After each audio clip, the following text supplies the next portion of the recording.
Hi, welcome to the buffer zone. Today we're doing a how to backwash video. So I've brought you to this system here because it's a side mounted filter, and the reason I've done that is so you can see quite clearly what's happening when we backwash the filter. So at the bottom there, this is a sand filter. At the bottom there you can see the sand. That unit's completely full of water. So hopefully you'll get a better understanding of how the backwash works. Now, before you backwash, there's two rules to consider, very important rules. Whenever you move the multi-port valve or backwash handle here, the pull pump must be in the off position. Okay, it's a very important rule, otherwise you can do some major damage. So that's rule number one. And rule number two is in Australia we have quite a few, it's quite common that when a filter gets old and starts leaking, what people will do is they'll put a gate valve on the pipe that goes out to the sewer. So, and what that does is if this valve actually leaks internally and leaks to the sewer, then this will actually stop the water leaving the pool system. So something you need to keep in mind if it's the first time you've backwashed.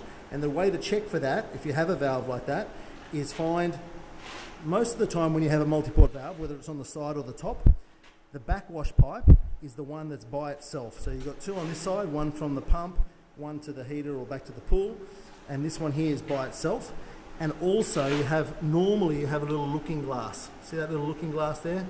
That indicates that that's the backwash pipe. So if you look for that, follow that pipe out of the valve, and if you come to this sort of gate valve here, then you know you have to open that before you backwash and then close it once you finish. Okay, so let's do that now.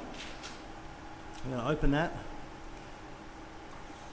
Every valve's different, but in this case the word closed here means that there's a bar coming down, so at the moment the bar is off to the side, allowing water to pass freely through.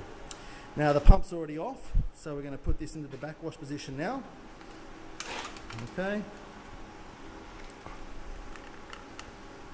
You see here's the backwash, that's the pointer, that's the handle, okay, and then we turn the pump on.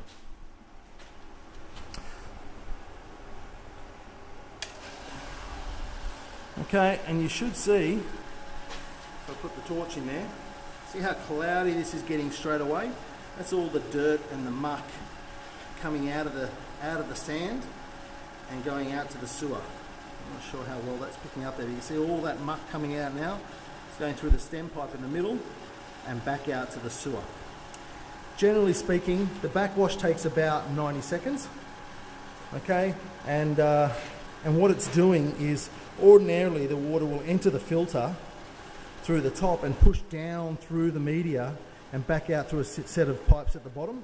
When you're backwashing, what's happening is it's reversing the flow of the water, lifting all of the media up, whether it's sand or glass or whatever you have in there, stirring around, and then all the gunk is coming back out and going out to the sewer, and it's cleaning your media, basically allowing the filter to pick up as much dirt as possible, dirt, bacteria, muck, body fats, all that sort of stuff.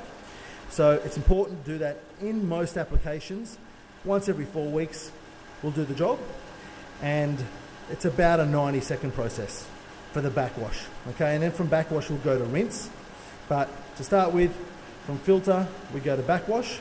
Okay, once the backwash is done, about 90 seconds, we turn the pump off again, push the handle down, and from backwash we shoot it round and sit it on the rinse position. Okay, then we turn that back on.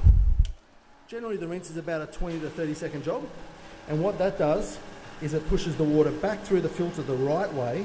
It takes any particles that are still floating around that haven't escaped from the backwash and pushes them out to the sewer as well. Okay, now in Australia it's law that your backwash is set up to the sewer. Other countries not so much, but in Australia that's where generally it should be going. Okay, and like I said, 20 to 30 seconds for the rinse. We turn the pump off again, and then we move it back into the filter position, and the backwash is complete. Okay, but then don't forget, because this one's got a leak internally, we need to shut this valve again. Otherwise, when the pump turns on, it will leak out to the sewer. Okay, then we turn everything back on, and the backwash is done. Hope it's been helpful for you. Feel free to drop by and check out any of the other videos.